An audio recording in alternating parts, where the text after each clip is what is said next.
हम चाहे कितनी भी तरक्की क्यों ना कर ले, लेकिन कुदरत के आगे हमारा वजूद केवल शून्य मात्र है। जहाँ एक तरफ मानव जाति एक ऐसे वायरस से लड़ रही है जिसका अब कोई अंत नहीं, वहीं हमारा सूरज भी अब ठंडा होता जा रहा है और पूरी दुनिया एक ऐसी हिमयुग की गत में जाने वाली है जिसकी वजह से धरती पर भीषण ठंड, सूखा और भूकंप की संभावना बढ़ने वाली है। लेकिन आखिर ये सोलर मिनिमम है क्या?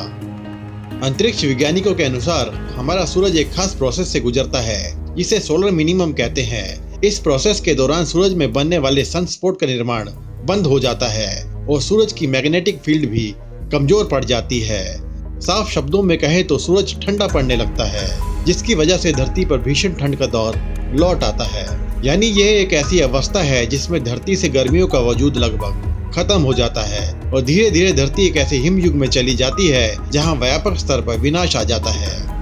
और ऐसा वर्ष 1790 से 1830 के बीच हो भी चुका है जब सोलर मिनिमम के दौरान पूरा यूरोप एक अस्थायी हिमयुग में चला गया था। इस हिमयुग की वजह से फसलें खराब होने से भूखमरी की स्थिति पैदा हो गई थी। महीनों तक सूरज दिखाई नहीं देता था और इस स्थिति को डेल्टन मिनिमम का नाम दिया गया था। लेकिन यह सोलर मिनिमम होगा कब?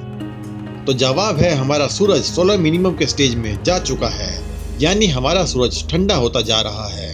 और यह सोलर मिनिमम का खतरा उस समय आया है जब धरती पे क्लाइमेट चेंज की वजह से धरती का मौसम संतुलन बिगड़ चुका है।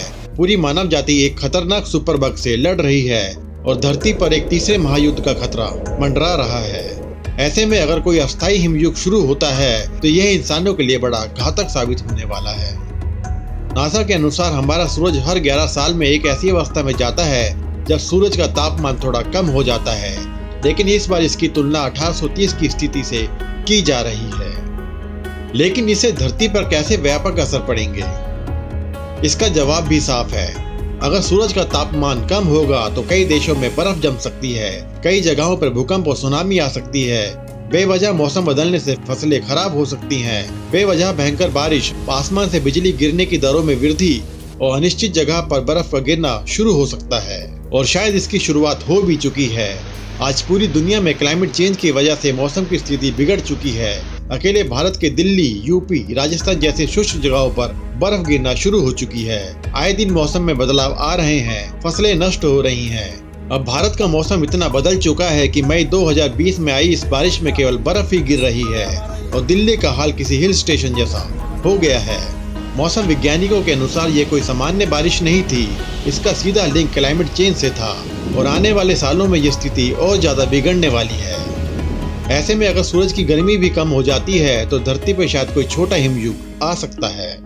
लेकिन अगर हिमयुग आया तो क्या होगा?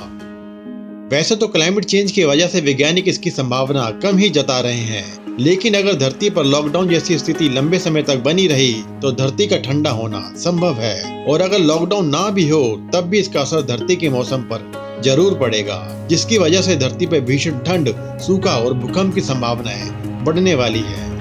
वैसे तो सोलर मिनिमम एक सौर मंडलीय प्रक्रिया है जो हर 11 साल के बाद रिपीट होती है, लेकिन वैज्ञानिकों का मानना है कि इस बार आने वाली सोलर मिनिमम की प्रक्रिया ज्यादा घातक साबित होने वाली है।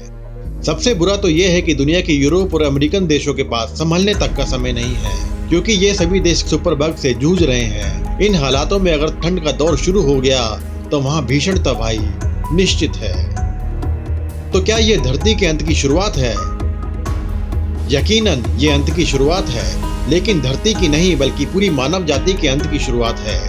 याद रहे दोस्तों, किसी भी बड़ी घटना के पीछे कोई ना कोई कारण जरूर होता है और मानव जाति के अंत के पीछे का कारण कोई प्राकृतिक आपदा नहीं बल्कि इंसान खुद होंगे। और इस अंत की शुरुआत आज से 200 साल पहले हो भी चुकी है जब इंसानों ने प्राकृतिक के साथ खेलना शुरू कर दिया था और आज स्थिति करो या मरो की है।